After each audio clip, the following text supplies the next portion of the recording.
Kota modern yang penuh kemewahan, keluarga Liang dikenal sebagai keluarga paling terpandang. Sang pewaris, Liang Zhen, adalah pria dingin, disiplin, dan tidak pernah tersenyum sejak tragedi kecelakaan 3 tahun lalu merenggut tunangannya. Sementara itu, di sudut kota yang jauh berbeda, Mei Lin, gadis miskin pekerja keras, sedang menghadapi masalah besar. Ayahnya terlilit hutang, dan para penagih datang setiap hari, membuat hidup mereka penuh tekanan. Hingga suatu malam, seseorang mengetuk pintu rumahnya. Seorang wanita tua membawa sebuah kontrak. Kamu ingin keluargamu selamat, maka jadilah pengantin pengganti untuk Tuan Muda Liang. Mei Lin awalnya menolak.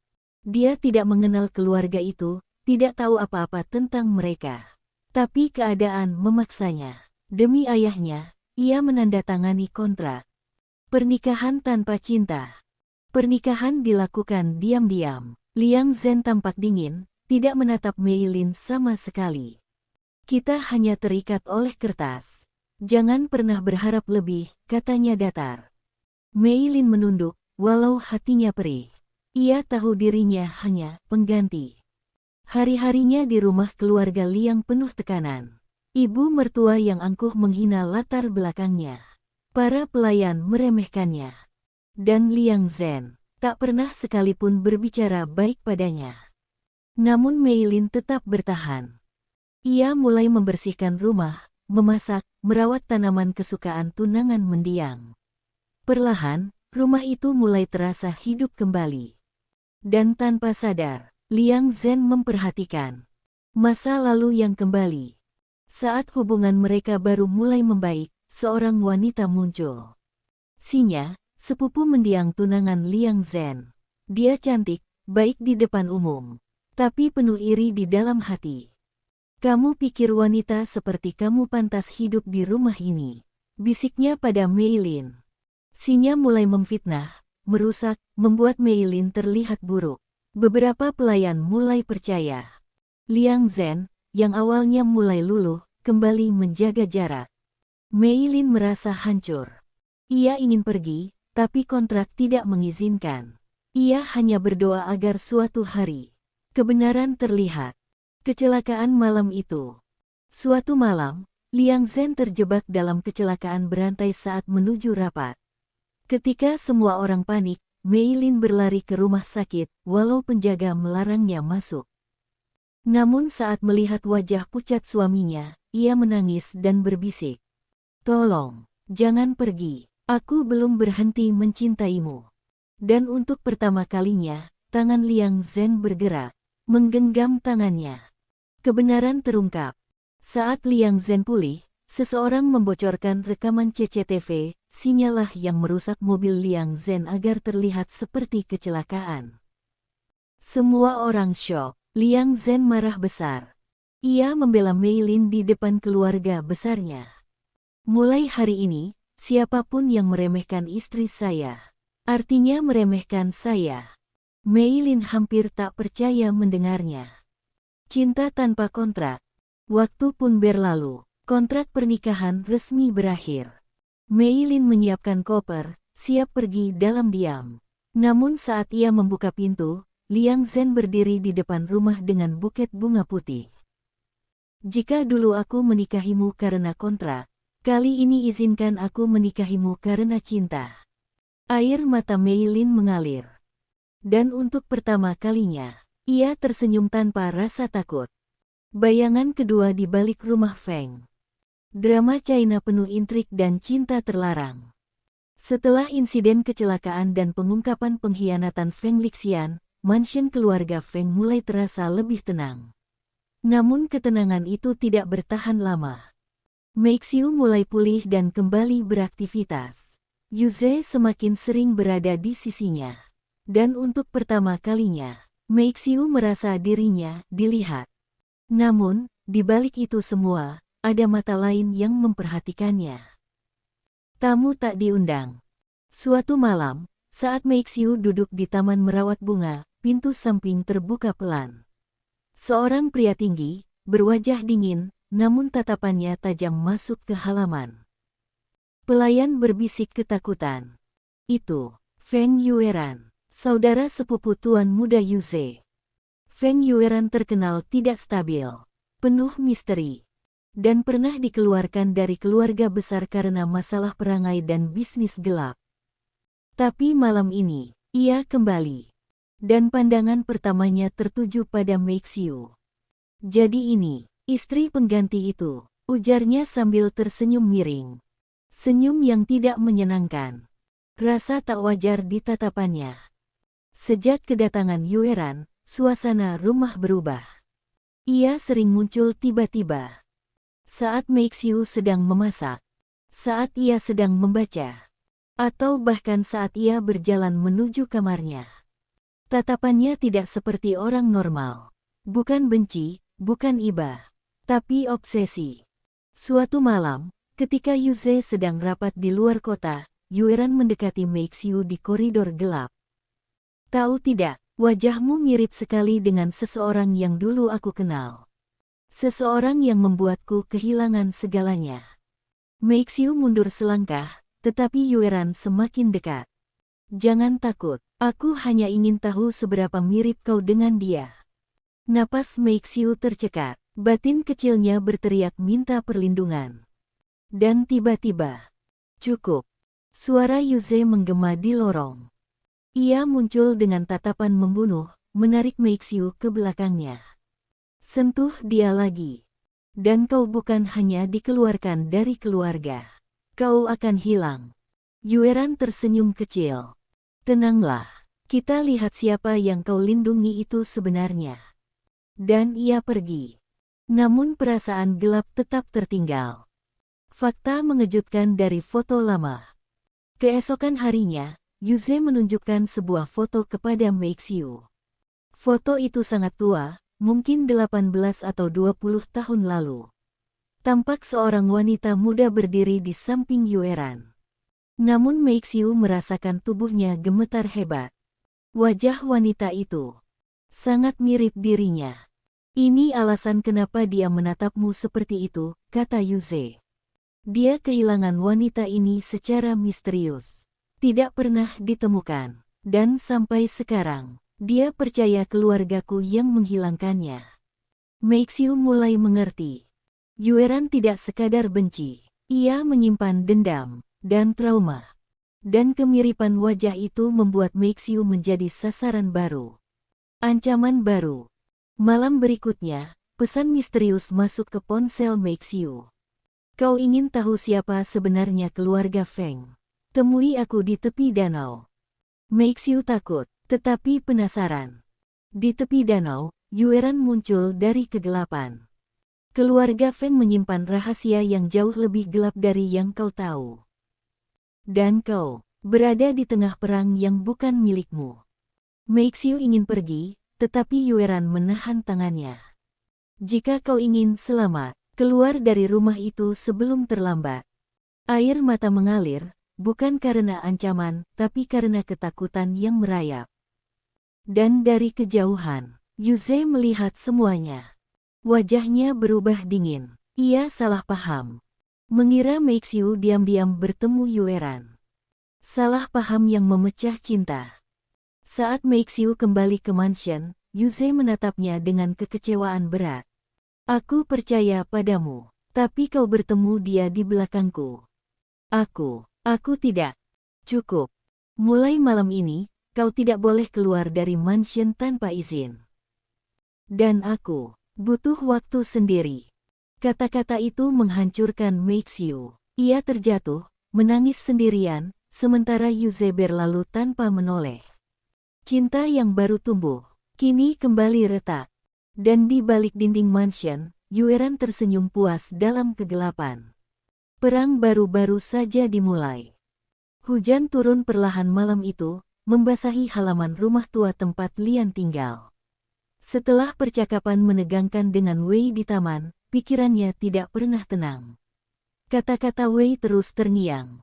Seseorang mengincarmu, bukan hanya aku yang mencarimu malam itu. Lian memeluk dirinya sendiri, ketakutan yang ia tahan sejak lama mulai muncul. Selama ini ia pikir semua kejadian aneh yang ia alami hanyalah kebetulan, bunyi langkah di lorong, bayangan hitam di jendela, dan pesan misterius tanpa nama. Namun ketika ia masuk ke kamar, lampu tiba-tiba berkedip. Pintu di belakangnya menutup sendiri. Tok, tok, tok. Ada seseorang mengetuk dari dalam lemari. Lian terhenti. Napasnya tercekat. Lemari itu sudah ia kunci sejak kecil, dan tidak pernah ia buka. Perlahan, ketukan itu berubah menjadi suara gesekan. Seperti sesuatu sedang mencoba keluar. Tiba-tiba ponsel Lian berbunyi. Satu pesan masuk dari nomor tak dikenal. Jangan bukanya. Dia belum siap melihatmu. Lian menjatuhkan ponselnya. Tangannya gemetar ketika ia mendekat ke lemari itu. Suara dari dalam semakin keras. Semakin dekat. Tiba-tiba, Wei muncul di depan pintu kamar, wajahnya tegang, napasnya terengah. Aku bilang jangan pernah berada sendirian malam ini. Ada apa sebenarnya, Wei? Lian menjerit panik. Wei tidak menjawab. Ia menatap lemari itu, sorot matanya penuh ngeri. Lian, selama ini kamu menyimpan sesuatu yang bukan milikmu. Ketika Wei hendak menarik Lian keluar dari kamar, lemari itu terbuka pelan, sendirinya. Cahaya redup memancar dari dalam, dan sebuah tangan pucat keluar perlahan, seperti mencari seseorang. Lian mundur sambil menutup mulutnya. Air matanya jatuh. Siapa? Siapa itu? Bisiknya. Wei menatapnya tajam, lalu berkata dengan suara rendah. Seseorang yang memanggilmu, adik. Tangan pucat itu terjulur dari dalam lemari, gemetar seperti mencari sesuatu yang hilang. Lian berdiri membeku, tubuhnya bergetar hebat. Napasnya naik turun tidak beraturan. Wei langsung menarik Lian ke belakangnya. Jangan lihat matanya, Lian. Jangan. Tapi rasa takut Lian berubah menjadi rasa familiar. Ia menatap tangan itu dengan mata berkaca, seolah tubuhnya mengenali sesuatu yang pikirannya tidak mampu ingat. Kenapa dia memanggilku? Adik, bisik Lian. Wei menelan ludah, wajahnya pucat. Aku berharap kamu tidak pernah bertanya itu. Tangan pucat itu akhirnya berhenti. Lalu sebuah wajah muncul dari balik pintu lemari. Wajah seorang perempuan, dingin. Seperti tidak bernyawa, tapi masih hidup. Rambutnya panjang, menutupi sebagian wajah, dan sorot matanya sendu namun sangat gelap. Lian menjerit. Perempuan itu melangkah keluar perlahan, tanpa suara. Wei berdiri siap menahan apapun yang terjadi. Perempuan itu menatap Lian dalam-dalam. Bibirnya bergerak pelan. Kau, akhirnya kembali. Lian gemetar. Aku tidak mengenalmu. Perempuan itu tersenyum tipis, senyum yang justru membuat bulu kuduk berdiri. Kau memang tidak ingat, itu karena mereka mengambil ingatanmu. Mereka tidak ingin kau tahu siapa dirimu sebenarnya. Wei langsung memotong, suaranya tegas, cukup. Jangan membuat dia bingung lagi. Tapi perempuan itu berdiri hanya satu langkah di depan Lian, jaraknya terlalu dekat. Dengan suara lirih ia berbisik. Dia bukan musuhmu, Lian. Tapi dia bukan orang yang ingin kau percayai. Lian menoleh ke Wei dengan mata takut. Kamu tahu sesuatu yang aku tidak tahu. Wei terdiam, tangannya mengepal. Perempuan itu melanjutkan. Kau punya seorang kakak perempuan. Dan aku adalah bayangannya. Bayangan yang mereka buang. Dan kini, aku datang menagih apa yang menjadi milikku. Suasana kamar semakin gelap, lampu berkedip-kedip. Lemari bergetar kembali. Tiba-tiba, perempuan itu mendekatkan wajahnya ke telinga Lian dan berkata pelan. Kakakmu masih hidup, dan dia mencari kamu. Lian tersentak mundur. Apa maksudmu? Belum sempat perempuan itu menjawab, lemari di belakangnya terbuka lebih lebar, lalu sebuah suara lain keluar, lebih dalam, lebih berat. Kembalikan dia. Wei langsung mendorong Lian keluar kamar. Kita harus pergi, sekarang. Siapa yang harus dikembalikan? Siapa kakakku? Lian berteriak sambil menangis. Wei berkata sambil menariknya lari. Semuanya akan aku jelaskan, tapi tidak di sini. Di belakang mereka, suara langkah perempuan itu semakin mendekat. Tapi bukan seperti langkah manusia. Seperti tubuh yang diseret, perlahan, namun pasti. Wei terus menarik tangan Lian menuruni tangga darurat. Nafas mereka kacau bercampur rasa takut. Dari lantai atas, suara gesekan itu masih terdengar pelan, tapi cukup untuk membuat darah membeku. Ketika mereka sampai di parkiran basement, Wei langsung membuka pintu mobilnya. Masuk, Lian, cepat. Lian masuk dengan tubuh gemetar. Siapa perempuan itu? Apa benar aku punya kakak? Kenapa dia bilang kamu tidak bisa dipercaya? Wei menutup pintu dengan keras. Aku akan jelaskan, tapi tidak di sini. Mobil melaju kencang keluar dari gedung. Di dalam mobil, Lian menatap Wei dengan tatapan penuh luka. Jadi kamu memang menyembunyikan sesuatu. Wei tidak menjawab, matanya fokus ke jalan, tapi ekspresinya menunjukkan beban besar. Akhirnya, setelah beberapa menit, ia berkata pelan. Ya, ada hal yang aku sembunyikan darimu. Tapi bukan karena aku ingin membohongimu. Lian memandangnya dengan air mata yang mulai jatuh. Aku ingin percaya, tapi semuanya terasa salah. Wei menghela napas panjang. Nama kakakmu sudah dihapus dari semua dokumen. Secara hukum, dia tidak pernah ada. Keluargamu menganggapnya sebagai aib. Aib, Lian membisik pelan. Kenapa? Wei melirik Lian. Kakakmu dulu mengalami kejadian yang sangat parah. Sesuatu yang keluargamu ingin kubur dalam-dalam. Lian mencengkeram baju di dadanya. Kenapa aku tidak ingat apapun? Karena ingatanmu dihapus. Kalimat itu keluar pelan, tapi berat seperti batu. Dihapus. Lian menatapnya tidak percaya. Kamu tahu dari mana? Wei diam sejenak, lalu berkata. Karena aku yang membawamu ke rumah sakit waktu itu. Lian tercekat. Kamu, apa? Mobil tiba-tiba direm mendadak. Di depan mereka, ada seseorang berdiri di tengah jalan. Tubuh kurus, rambut panjang berantakan. Wajah pucat itu sama seperti yang muncul dari lemari tadi. Lian hampir tidak bisa bernafas. Itu, dia. Wei menatap tajam ke depan. Dia tidak akan berhenti sampai kau mengingat semuanya. Perempuan itu mengangkat kepalanya perlahan, mata hitamnya menatap langsung ke arah Lian. Kakakku, kembalikan namaku.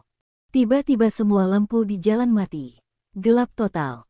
Hanya suara perempuan itu yang terdengar. Makin dekat. Wei membentak, tutup mata, Lian. Tapi sudah terlambat. Perempuan itu muncul tepat di jendela mobil, wajahnya hanya berjarak setengah jengkal dari Lian. Dengan suara lirih, ia berkata, namaku adalah awal dari segalanya. Kebenaran yang tidak pernah boleh diucapkan. Lampu jalan mati total. Mobil terhenti. Lian memegangi dadanya, detak jantungnya memukul seperti ingin keluar. Di luar, perempuan itu berdiri diam seperti patung. Hanya rambutnya yang bergerak tertiup angin. Wei menelan ludah, lalu menoleh pada Lian. Aku butuh kau tenang. Kita harus pergi dari sini. Tapi Lian tidak bisa mengalihkan pandangan dari sosok itu. Dia memanggilku adik. Kenapa aku tidak tahu kalau aku punya kakak? Wei menarik napas berat. Karena keluargamu menghapus eksistensinya, Lian. Secara hukum, secara data, secara medis. Semuanya dihapus. Lian menoleh cepat. Kenapa? Apa yang dia lakukan sampai harus dihapus seperti itu? Wei menggenggam setir erat-erat, bukan karena dia yang melakukan kesalahan. Lian menunggu, tubuh tegang. Wei melanjutkan dengan suara rendah. Tapi karena keluargamu ingin menyelamatkan nama mereka. Lian terdiam. Hatinya terasa seperti diremas. Di luar, perempuan itu masih menatapnya tanpa berkedip. Tatapannya dingin, tapi bukan kebencian. Lebih seperti kesedihan yang tidak pernah selesai. Katamu aku dibawa ke rumah sakit, kata Lian pelan. Apa yang terjadi waktu itu? Kenapa aku sampai harus kehilangan ingatan? Wei memejamkan mata sejenak. Karena kau melihat sesuatu yang tidak boleh kau lihat, Lian. Lian merinding. Apa maksudmu? Wei menatapnya dalam-dalam. Malam itu, kau melihat bagaimana kakakmu? Kraak. Tiba-tiba kaca jendela samping retak dari luar, seperti dicakar sesuatu. Lian menjerit kecil. Perempuan itu sekarang berada tepat di samping mobil, tangannya menempel di kaca, mata kosongnya seperti sedang meminta sesuatu. Wei langsung menyalakan lampu jauh mobil, meski lampu jalan mati. Cahaya menyinari wajah sosok itu. Kakakmu tidak ingin membahayakanmu, kata Wei cepat. Dia hanya ingin mengembalikan sesuatu yang dirampas darinya. Lian menelan ludah. Apa itu? Wei membisik, suaranya hampir seperti rahasia yang terlalu berbahaya untuk diucapkan. Namanya, Lian, identitasnya, dan kebenaran tentang kematiannya. Lian terpaku. Kematian. Jadi dia sudah mati. Wei mengangguk pelan. Tapi dia tidak bisa pergi sebelum kau mengingat apa sebenarnya yang terjadi malam itu. Perempuan itu tiba-tiba berhenti mengetuk kaca. Ia menunduk, lalu mengangkat wajah perlahan. Dan untuk pertama kalinya, Lian melihat ekspresi itu. Sosok itu menangis.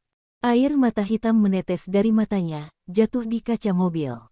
Lalu, dengan suara serak yang hampir tidak terdengar, ia berkata, "Kau, saksi satu-satunya."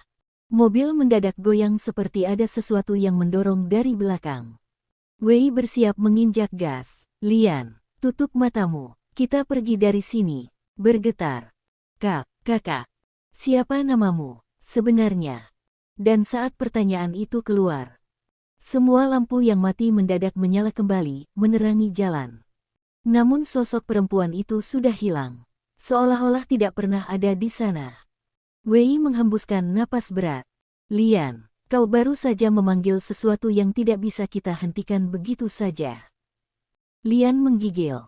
"Kamu bilang dia mati, tapi dia datang mencariku. Untuk apa?" Wei menatap jalan ke depan. "Untuk memaksamu mengingat kebenaran. Sebelum seseorang yang masih hidup menghentikanmu lagi boleh hidup." Mobil melaju menembus jalanan kota yang gelap. Lian memegang dadanya, masih mencoba memahami semua hal yang berjatuhan sekaligus, kakak yang hilang, ingatan yang terhapus, wanita pucat itu. Dan kalimat terakhirnya, "Kau, saksi satu-satunya." Lian menatap Wei dengan wajah ketakutan. "Kamu bilang kakakku meninggal, tapi kalau dia sudah meninggal, kenapa dia datang kepadaku seperti itu? Apa yang sebenarnya terjadi?" Wei menggenggam setir, rahangnya mengeras.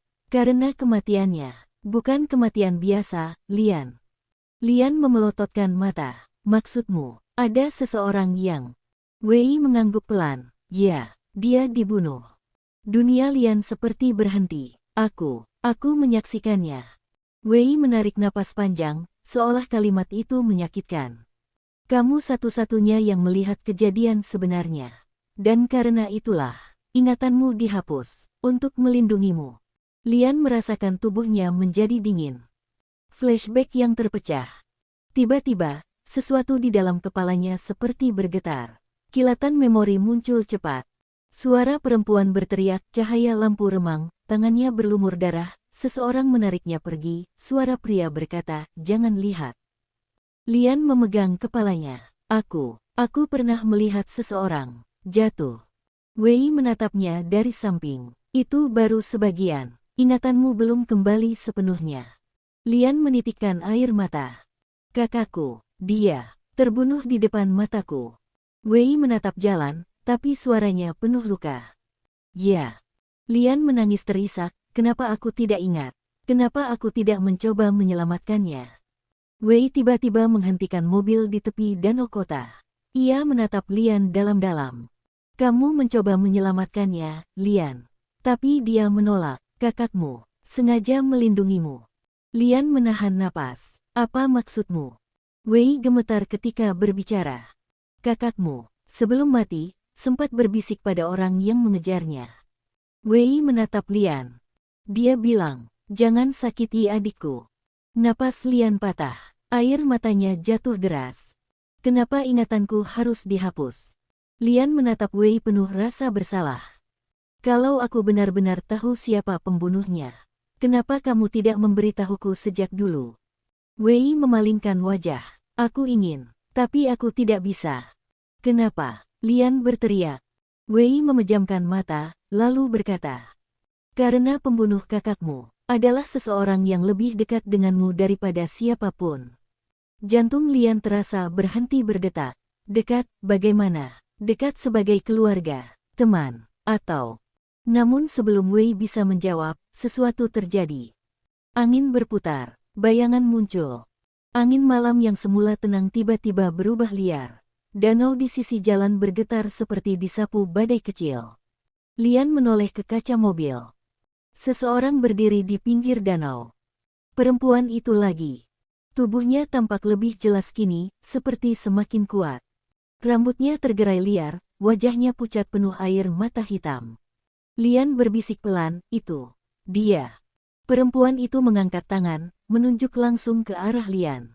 Bibinya bergerak sedikit, seperti mengucapkan sesuatu. Lian membaca gerakan bibir itu. "Dia bukan orang yang kau kira." Wei memukul setir kuat-kuat. "Jangan dengarkan dia. Kamu belum siap." Lian menatap Wei, hatinya hancur. "Aku tidak siap untuk apa? Katakan." Wei akhirnya menatap Lian dengan mata gemetar, mata seorang lelaki yang memikul rahasia terlalu besar. "Karena pembunuh kakakmu masih hidup, dan dia sedang mencarimu." Lian merasakan dunia runtuh di sekelilingnya. Lampu mobil berkedip. Perempuan itu di tepi danau mulai berjalan mendekat. Wei meraih tangan Lian. "Kita harus pergi dari sini. Sekarang." Namun sebelum Wei bisa menginjak gas, perempuan itu tiba-tiba berada tepat di depan mobil, menatap Lian dengan tatapan yang bukan marah, tapi penuh permohonan. Untuk pertama kalinya, Lian mendengar suaranya jelas. "Ingat namaku, sebelum dia menghapusmu juga." Nama yang tidak boleh diingat. Perempuan itu berdiri tepat di depan mobil, tubuhnya basah oleh embun danau, rambutnya tergerai seperti tirai kegelapan. Tatapannya, dalam, sedih, dan penuh luka, membuat Lian sulit bernapas. "Siapa? Siapa namamu?" Suara Lian bergetar. Perempuan itu membuka bibirnya perlahan. Namun sebelum satu suara pun keluar. "BRAAKK." Wei menginjak gas, memaksa mobil melesat mundur. "Wei, kenapa?" Lian menjerit. Wei tidak menjawab. Ia hanya menatap jalan dengan mata takut. "Kalau dia menyebutkan namanya sekarang, kamu bisa kehilangan lebih dari sekadar ingatan," katanya dengan suara bergetar. "Kenapa aku tidak boleh tahu namanya?" Lian memukul dashboard, emosinya meledak. "Kakakku mencari aku. Dia muncul kemanapun aku pergi. Kenapa aku tidak boleh tahu namanya?" Wei menggertakkan gigi. "Karena namanya membawa kutukan." Lian terpaku. "Kutukan?" Wei menatap Lian seolah ia sedang menahan sesuatu yang terlalu mengerikan untuk diucapkan. "Kakakmu tinggal di sebuah panti tua ketika kecil. Di sana, setiap anak diberi nama pelindung, nama yang tidak boleh dipanggil sembarangan. Nama itu memanggil roh, memanggil luka lama." Lian menggeleng kuat. "Tapi dia kakakku. Tidak ada alasan untuk sembunyikan itu." Wei menghentikan mobil di bawah jembatan tua, tempat yang sepi. Ia memutar tubuh menghadap Lian. "Lian, dengarkan aku. Kakakmu, sebelum meninggal, sudah mengunci namanya, seperti mantra, agar hanya kamu yang boleh membuka kuncinya." Lian menelan ludah. Cara membukanya. Wei memejamkan mata. "Kamu harus mengingat peristiwa terakhir sebelum ingatanmu dihapus." Flashback terbesar mulai terbuka. Ketika Wei berkata begitu, sesuatu terjadi. Sebuah rasa sakit naik di kepala Lian. Bukan sakit biasa, tapi seperti tangan seseorang menarik balik ingatannya secara paksa. Kilatan demi kilatan muncul. Dia dan seorang gadis yang tersenyum lembut, tangan kakaknya mengusap rambutnya. Mereka berdua berlari menuruni koridor panti, suara laki-laki meneriakkan sesuatu, "Darah." Jeritan. "DORR." Pintu terbuka. Seseorang menarik Lian, menutup matanya dengan paksa. Lian menggigil. Aku ingat ada suara laki-laki yang memanggilku." Wei menegang. "Laki-laki? Seperti apa?" Suara berat, sangat dekat, seperti tap, tap, tap. Wei dan Lian terpaku. Dari belakang mobil, ada suara langkah. Pelan. Terlalu pelan untuk manusia hidup. Wei langsung mematikan lampu mobil. Lian, jangan lihat ke belakang, apapun yang terjadi. Namun tubuh Lian bergerak sendiri. Ia perlahan menoleh ke kaca spion. Dan ia melihatnya. Sosok laki-laki berdiri di belakang mobil. Wajahnya buram. Seluruh tubuhnya seperti bayangan, tapi matanya berwarna merah gelap seperti marah.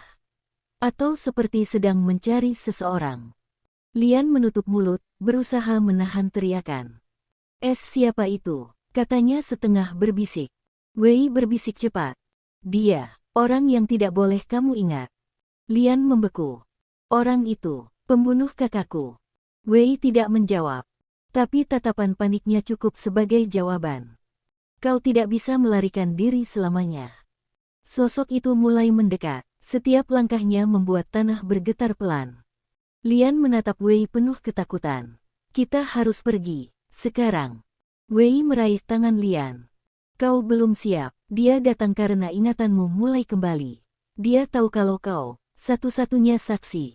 Sosok itu kini berada tepat di belakang mobil. Ia menunduk, melihat ke kaca belakang, seakan bisa melihat Lian bersembunyi. Perlahan, bibir sosok itu bergerak, membentuk kata tanpa suara.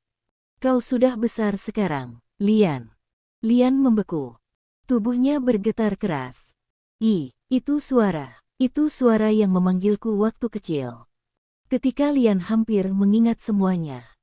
Sosok itu tiba-tiba menghilang, seperti asap tertiup angin. Hilang, lenyap. Tapi rasa dinginnya tetap menempel. Lian memeluk dirinya sendiri. Siapa dia? Wei. Siapa sebenarnya dia? Kakakku terbunuh karena dia, kan? Wei menggenggam tangan Lian, wajahnya ketakutan, namun berusaha tegas. Lian, kalau aku bilang sekarang, kamu tidak akan bisa bertahan. Lian berteriak, air mata jatuh. Aku harus tahu, Wei. Wei akhirnya mengatakan kalimat yang selama ini ia tahan. Sosok itu adalah orang yang seharusnya menjadi ayah kandungmu. Bayangan ayah yang terhapus. Udara malam terasa berat. Lian tidak bisa bergerak. Kata-kata Wei menggantung di udara, menghantam hatinya seperti batu. Sosok itu adalah orang yang seharusnya menjadi ayah kandungmu. Lian mematung. Wajahnya pucat, napasnya tersengal. Ayah, tidak mungkin, suaranya bergetar hebat. Wei mengangguk pelan. Aku berharap aku salah. Tapi tatapan itu, kata-kata itu, aku mengenalinya. Lian menggigit bibir sampai berdarah. Ayahku meninggal sejak aku kecil. Itulah yang dikatakan semua orang. Wei menunduk. Itu versi cerita yang dibuat keluarga bersalah. Apa yang keluargaku sembunyikan? Lian menggenggam kepalanya keras-keras. Kalau begitu, kenapa aku tidak pernah melihatnya? Kenapa aku tidak pernah tahu dia hidup? Kenapa kakakku? Wei memotong, suaranya berat. Karena kakakmu berusaha menyembunyikanmu dari dia. Lian menatap Wei dengan mata basah. Menyembunyikanku dari ayahku sendiri. Kenapa? Wei menarik napas panjang, lalu berkata. Karena ayahmu bukan hanya hilang. Dia diburu. Lian tercengang. Diburu. Oleh siapa? Wei menatapnya dalam-dalam. Oleh keluarga besar Lian sendiri. Kebenaran itu berbahaya. Kilatan memori lain menghantam Lian. Ayahnya berteriak memanggil namanya, kakaknya memeluknya erat, tangisan. Lampu kamar berkedip. Suara pria dewasa memohon, jangan ambil anakku, dan kemudian. Darah. Lian memegang dada, terjatuh di kursi mobil. Kenapa? Kenapa keluargaku mengejar ayahku? Wei berkata pelan. Karena ayahmu memiliki sesuatu. Sesuatu yang tidak boleh jatuh ke tangan keluarga Lian. Apa itu? Lian menangis. Wei menatapnya tajam. Kekuatan. Jenis kekuatan yang hanya diwarisi anak perempuan pertamanya. Lian membeku. Jadi, kakakku. Wei mengangguk. Ya, kakakmu mewarisinya. Dan saat dia mati, mereka berpikir kekuatan itu pindah ke kamu. Lian terdiam. Darahnya terasa dingin. Siapa yang membunuh kakakku sebenarnya? Lian mulai menangis, suaranya pecah. Kamu bilang ayahku pembunuh kakakku. Tapi keluargaku mengejarnya. Jadi siapa sebenarnya yang membunuh kakakku? Wei menatap Lian dengan mata yang tampak sedih. Ayahmu tidak membunuhnya. Lian menahan napas. Wei melanjutkan. Kakakmu mati karena melindungimu. Karena ada orang yang ingin mengambil apa yang diwariskan padanya. Lian perlahan menggeleng. Kamu harus sebutkan namanya. Sebutkan. Wei terdiam lama, sangat lama, sebelum ia akhirnya berkata. Lian, orang yang membunuh kakakmu, adalah seseorang yang sudah sangat dekat denganmu sejak kecil. Lian merasa seluruh tubuhnya mati rasa. Siapa? Wei memandang Lian. Tatapannya kosong, tapi penuh rasa bersalah. Dan saat ia hendak membuka mulut, BAMMM. Sesosok bayangan hitam menabrak mobil dari samping. Lian menjerit. Wei mendorong Lian ke bawah dashboard. Turun, jangan keluar apapun yang terjadi. Bayangan laki-laki bermata merah itu muncul lagi. Kali ini jauh lebih jelas. Ia berdiri beberapa meter dari mobil, tubuhnya seperti campuran manusia dan bayangan gelap. Dan untuk pertama kali, ia berbicara dengan suara yang jelas, pecah-pecah. Anak, kembalilah padaku. Lian menatapnya sambil menangis. Aku bukan anakmu, aku bahkan tidak ingat wajahmu. Sosok itu mengangkat tangan, dan tanah di sekitarnya mulai retak kecil. Karena mereka mencurimu dariku dan membunuh kakakmu. Untuk mendapatkan warisan itu. Lian terdiam. Wei menembak sesuatu ke arah sosok itu, sebuah benda kecil berbentuk segel kertas. Bayangan itu mundur beberapa langkah, terhuyung. Wei berteriak. Lian, tutup mata. Jangan dengarkan apapun yang dia katakan. Tapi Lian sudah terlambat. Dia melihat bayangan itu menatapnya dengan mata penuh luka, seperti seseorang yang kehilangan segalanya. Kakakmu mati, bukan olehku, tapi rasa bersalah. Kebenaran yang membakar. Mobil berhenti total, mesin mati. Lampu padam. Hanya cahaya bulan yang masuk lewat kaca pecah. Lian terdiam menatap Wei. Sosok bayangan di luar hilang, seolah ia sengaja memberi ruang bagi kebenaran untuk keluar. Wei tidak bergerak. Napasnya berat, matanya kosong, seperti sedang memerangi sesuatu di dalam dirinya. Wei, suara Lian hampir tidak keluar, apa maksudnya? Orang yang aku percaya. Wei memejamkan mata, menunduk lama. Angin meniup masuk lewat celah kaca, membuat suasana makin mencekam. Akhirnya, Wei membuka mulut. Lian, aku tidak membunuh kakakmu. Suara itu gemetar, jujur, tapi mengandung sesuatu yang gelap. Lian merasa lega sedikit, tapi hanya sesaat. Karena Wei melanjutkan. Tapi aku ada di sana ketika dia mati. Jantung Lian seakan berhenti berdetak. Kau, di sana. Kamu, melihatnya. Suara Lian pecah. Wei mengangguk pelan. Aku tidak hanya melihatnya. Aku ikut memegang namamu agar tidak jatuh ke tangan yang salah. Lian menggigil. Aku tidak mengerti. Kenapa kamu ada di sana, Wei? Kau bilang. Wei menatap Lian. Sorot matanya penuh rasa bersalah yang dalam. Aku diperintahkan untuk membawa kalian keluar malam itu. Aku, bagian dari penjaga keluarga Lian. Lian terbelalak. Kau, penjaga. Sejak kapan? Sejak sebelum kamu lahir. Lian menutupi mulutnya. Tangisnya pecah. Wei melanjutkan dengan suara berat. Tugasku adalah melindungi pewaris pertama, yaitu kakakmu. Setelah dia mati, tugasku berpindah kepadamu. Lian mulai merasakan kakinya lemas. Kalau begitu, kenapa ayahku bilang kamu berkhianat? Wei menunduk. Itu karena aku gagal melindungi kakakmu. Memori Lian mulai kembali. Ketika Wei mengatakan kata itu, sesuatu di kepala Lian terpicu.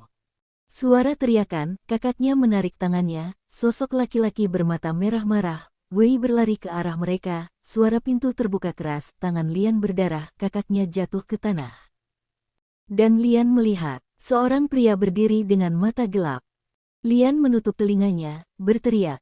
Aku ingat sedikit. Wei, kamu memanggil kakakku waktu itu. Apa benar? Wei mengangguk perlahan. Kami bertiga ada di ruangan itu. Aku mencoba menarik kalian keluar. Lian menatap Wei tajam. Kamu bilang kamu tidak membunuhnya. Tapi kamu membiarkannya mati, kan? Kau bisa menyelamatkannya, tapi tidak kau lakukan. Air mata Lian jatuh deras. Kepalanya sakit, dadanya seperti ditikam. Wei akhirnya mengatakan kalimat yang selama ini ia sembunyikan. Kakakmu memilih mati. Pengorbanan seorang kakak. Lian membeku. Apa? Wei menggenggam setir erat-erat.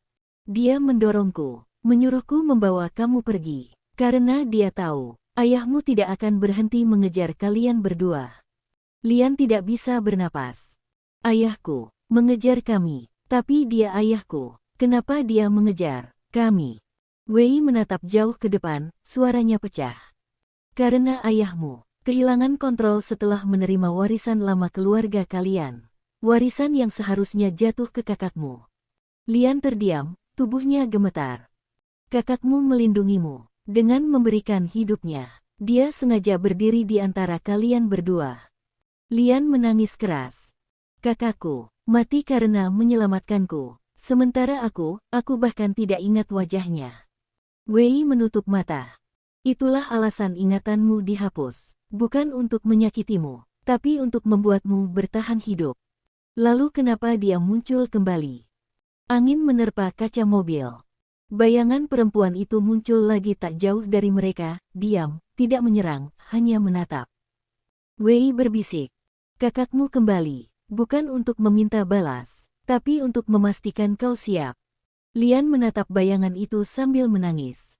Aku siap mendengar semuanya. Siapa yang membunuhnya sebenarnya? Wei tampak ingin menjawab. Tapi sebelum ia sempat membuka mulut. Cetar. Gelombang energi hitam menerjang mobil. Kaca mobil pecah. Pohon-pohon di sekitar bergetar. Dan sosok laki-laki bermata merah muncul lagi, kali ini jauh lebih jelas. Ia mengangkat tangannya ke arah Lian. Kau tidak boleh tahu, kebenarannya belum waktunya. Wei langsung menarik Lian keluar melalui kursi belakang. Lian, jangan dengarkan dia. Dia bukan ayahmu lagi. Itu hanya sisa bayangan kekuatannya. Bayangan laki-laki itu berteriak. Aku tidak mati. Aku diusir dari dunia ini karena mereka, karena kamu. Lian menangis, gemetar. Aku tidak mengerti, kenapa aku? Wei memeluk bahunya, menariknya mundur. Karena kau adalah pewaris terakhir, pewaris kekuatan yang membuat keluargamu hancur. Dan akhirnya, kebenaran terbesar keluar. Bayangan laki-laki itu menatap Lian dengan mata merah penuh dendam dan luka. Lalu ia berkata pelan, namun jelas, maksudnya. Lian menatap Wei tanpa suara. Sorot matanya pecah antara takut, marah, dan hancur. Di belakang mereka, bayangan laki-laki bermata merah itu berdiri seperti api gelap yang hidup, tubuhnya bergetar oleh kemarahan lama yang belum padam. Wei berdiri kaku, tidak membela diri, tidak menyangkal. Seolah-olah, ia tahu kebenaran akhirnya akan datang. Wei, apa maksudnya? Lian melangkah mundur, menjauh dari Wei. Suara Lian lirih, retak. Kau, buka jalan untuk ayahku, menemukannya. Maksudnya apa itu, Wei? Wei akhirnya menatap Lian. Tatapannya bukan mata orang bersalah yang licik, tapi mata orang yang patah. Dan terjebak. Lian, tidak seperti itu. Itu jelas seperti itu. Lian menjerit. Bayangan ayahnya tertawa pelan. Suara retakan seperti kaca pecah. Dia berkhianat padamu, seperti ia berkhianat pada kakakmu. Wei mengepalkan tangan. Tutup mulutmu, kau bukan lagi manusia, kau hanyalah sisa kebencian. Bayangan itu mengabaikan, dan menatap Lian. Dia memanggilku malam itu. Dia mengantar kakakmu ke tempat di mana aku menunggunya. Lian menatap Wei dengan mata membesar, air mata jatuh tanpa henti. Wei akhirnya menghela napas, dan berkata pelan. Itu benar, tapi bukan seperti yang kau pikirkan. Kau KADA seharusnya mencari kami. Lian menggigil, suaranya pecah. Kamu, kirim kakakku ke kematian. Kamu tahu ayahku sedang mencarinya. Dan kamu tetap membawanya. Wei menggeleng keras. Aku mencoba menyelamatkan kalian. Aku membawa kakakmu menjauh dari rumah besar Lian. Tapi, Wei menunduk. Aku tidak tahu ayahmu sedang mengikuti kami. Lian terdiam. Wei melanjutkan. Ayahmu bukan sedang mengejar kakakmu saja. Dia mengejar kamu. Dia ingin anak pewaris kekuatan itu kembali ke tangannya. Bayangan ayahnya menggeram, suaranya gelap. Kau milikku, sejak kau lahir. Lian memeluk tubuhnya, gemetar hebat. Apa yang terjadi malam itu? Lian memaksa dirinya menatap Wei. Jawab aku, Wei. Malam kakakku mati. Apa yang sebenarnya terjadi? Wei terdiam lama, sangat lama. Akhirnya ia berkata, aku membawa kalian berlari lewat koridor tua. Kakakmu memegang tanganmu erat. Dia tidak ingin melepaskannya. Lian menggigit bibir, air mata jatuh lagi. Ayahmu muncul di ujung lorong. Matanya sudah, seperti sekarang ini, bukan manusia, hanya kekuatan murni. Wei menarik napas gemetar. Kakakmu tahu, ayahmu kehilangan kendali. Dia mendorongmu ke arahku. Kepala Lian berdenyut, kilatan memori masuk. Kakaknya berteriak, bawa dia. Sekarang, Wei menarik tangannya, ayahnya melompat ke kakaknya, lampu pecah. Jeritan memecah lorong. Lian terjatuh berlutut, menutup mulutnya. Wei melanjutkan. Aku mencoba kembali untuk kakakmu.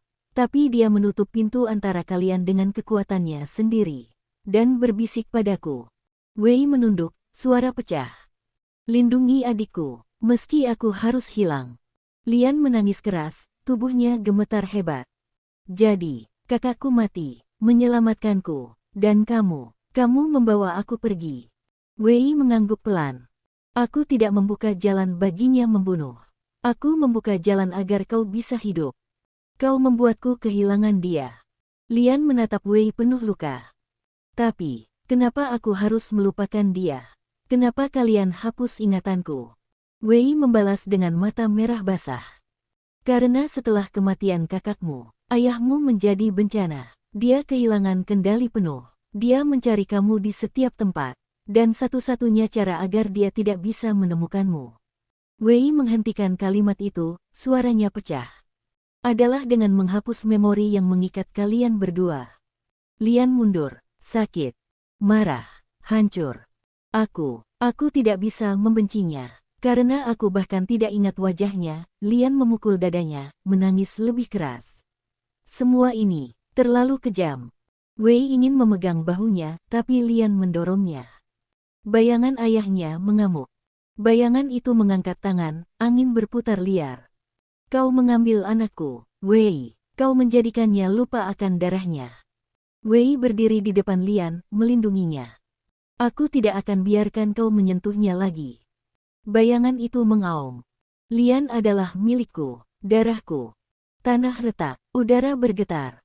Suara seperti ribuan bisikan muncul. Lian memegang kepala. Suara-suara itu menghantamnya. Kembalilah, pewaris, anakku. Lian menjerit. Berhenti. Semua berhenti. Dan tiba-tiba, sosok perempuan kakaknya muncul di belakang bayangan ayah mereka. Matanya berkaca. Ia menatap Lian. Dan untuk pertama kalinya, wajahnya tampak seperti manusia hidup. Ia meraih bahu bayangan ayah mereka. Dengan suara hancur, ia berkata, Ayah. Tolong lepaskan dia. Bayangan itu membeku. Wei menatap sosok itu terkejut. Lian menutup mulutnya. Itu, kakakku. Perempuan itu tersenyum kecil pada Lian. Namaku. Udara terhenti. Bayangan ayahnya mengaum. Jangan sebut nama itu. Tapi perempuan itu berbisik lembut ke arah Lian. Yaling. Dan begitu nama itu disebut, seluruh dunia runtuh. Tanah bergetar, angin berhenti. Bayangan ayahnya meraung keras seperti disobek dari dalam. Lian berteriak, memegang dadanya. Wei menarik Lian menjauh, berteriak. Lian, kamu baru membuka segel itu. Sekarang semuanya akan berubah. Kakaknya, Yaling, menatap Lian dengan mata penuh air. Adikku, maafkan aku, tetapi sekarang kau harus ingat semuanya. Pewaris terakhir. Nama itu menggema di udara. Yaling. Begitu terdengar, dunia seperti retak. Angin berhenti. Lamunan Lian runtuh. Bayangan ayahnya meraung seperti binatang terluka. Kau tidak boleh menyebut nama itu. Tapi sudah terlambat. Sosok Yaling berdiri tegak, rambutnya terangkat oleh energi gelap yang berputar. Mata lembutnya kini menyala dengan cahaya putih pucat, kekuatan warisan keluarga mereka. Ia menatap adiknya. Lian, ingatanmu akan kembali. Tutup matamu, dan tarik napas. Lian mengikuti, meski tubuhnya gemetar hebat. Kembali ke malam itu. Begitu mata Lian tertutup, dunia gelap berubah. Suara angin lenyap. Hanya ada koridor panjang dengan lampu berkelip. Lian melihat dirinya kecil, berusia sekitar 7 tahun, berlari sambil menangis. Kecil Lian, Kak Yaling. Kakak kenapa? Yaling muda memegang tangan Lian, wajahnya penuh darah. Yaling, jangan lihat ke belakang. Jangan lepaskan tanganku. Tapi Lian kecil menoleh. Ia melihat ayahnya, bukan bayangan, tetapi manusia dengan mata lelah dan senyum lembut. Namun, ketika ia melangkah satu langkah ke depan, sesuatu berubah. Matanya memerah. Dan dari tubuhnya keluar aura gelap yang menekan. Ayah, Yaling, jangan bawa adikmu pergi. Dia, milik, darah, ini. Yaling muda berteriak. Ayah, hentikan. Kau membiarkan kekuatan itu menguasaimu. Ayah mereka meraung. Lian dewasa, yang sedang melihat memori itu, mulai terisak. Ayah, kenapa begini? Yaling berbalik pada Lian kecil, suaranya lembut. Lian, kamu harus hidup. Kamu pewaris terakhir. Aku akan mengunci ayah. Dan semua ini, dengan namaku. Ayah mereka menerjang. Yaling muda mendorong Lian kecil sambil menutup pintu dengan kekuatan warisan, cahaya putih melingkar.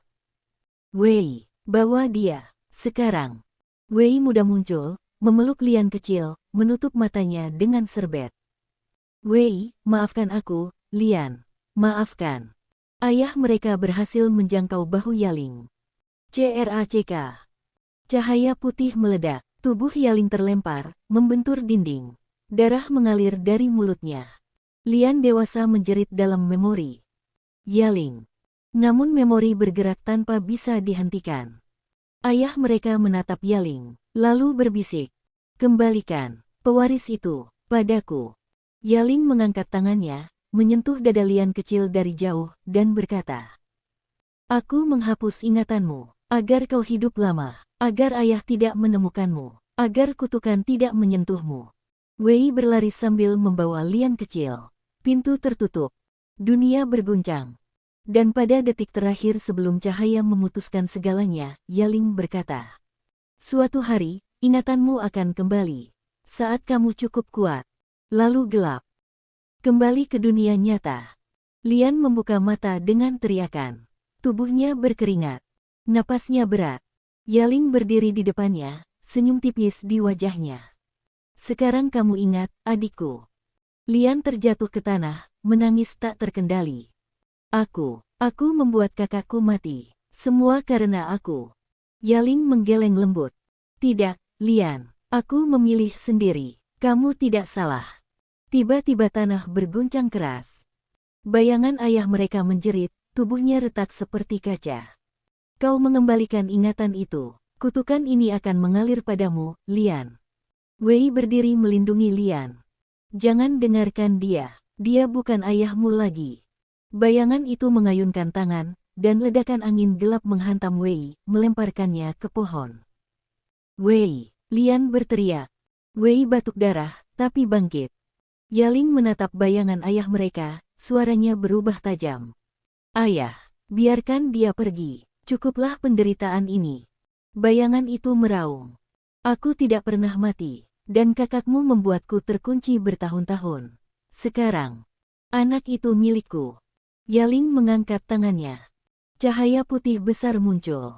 Energi saling beradu, hitam dan putih, menciptakan getaran di udara seperti perang dua dunia. Lian menatap mereka, tubuhnya gemetar. Berhenti, tolong berhenti. Tapi suara mereka tenggelam dalam kekuatan. Bayangan ayah meraih Yaling. Yaling menjerit. Tubuhnya mulai retak. Lian menjerit. Kaakaaaaka. Dan pada detik itu, Cahaya putih muncul dari tubuh Lian sendiri. Yaling berhenti. Bayangan ayah berhenti. Wei menatap dengan mata terbelalak. Tidak, itu kekuatan pewaris sejati. Bayangan ayah bergumam. Kekuatan itu kembali padanya. Lian tubuhnya diterangi cahaya putih murni, warisan keluarga. Ia menatap Yaling dan bayangan ayahnya. Dengan suara lembut namun kuat, Lian berkata, "Aku, anak kalian. Dan aku memilih untuk mengakhiri ini." Dunia bergetar. Semua cahaya fokus pada Lian. Yaling tersenyum, bangga. Wei berbisik dengan suara putus. "Lian, jangan, itu bisa membunuhmu." Lian menyentuh tanah, cahaya menyebar. Bayangan ayahnya mundur, meraung kesakitan. Lian menatapnya dengan air mata. "Ayah, aku maafkan, tapi aku bukan milikmu." Cahaya meledak. Gelap. Hening. Setelah cahaya redup, cahaya putih besar itu akhirnya menghilang. Dan malam yang gelap kembali. Udara terasa kosong. Danau yang tadi bergelombang kini diam bagaikan kaca. Rerumputan yang tadinya bergetar kini tidak bergerak sama sekali. Lian membuka mata perlahan. Seluruh tubuhnya lemah. Tangannya bergetar hebat. Kakak." Tidak ada jawaban. Lian mengangkat wajahnya. Yaling. Sosok putih yang selama ini melindunginya. Berlutut di tanah, tubuhnya mulai memudar seperti kabut halus. "Kak." Lian berlari memeluknya dengan tubuh gemetar. Yaling tersenyum, senyum yang tidak lagi suram, melainkan tenang. "Adikku, kau sudah membuka kunci terakhir." Lian menangis keras, memeluknya erat. "Aku tidak mau kehilanganmu lagi. Tolong jangan pergi." Yaling mengusap kepala Lian. "Sejak malam itu, aku tidak pernah benar-benar hidup maupun benar-benar mati.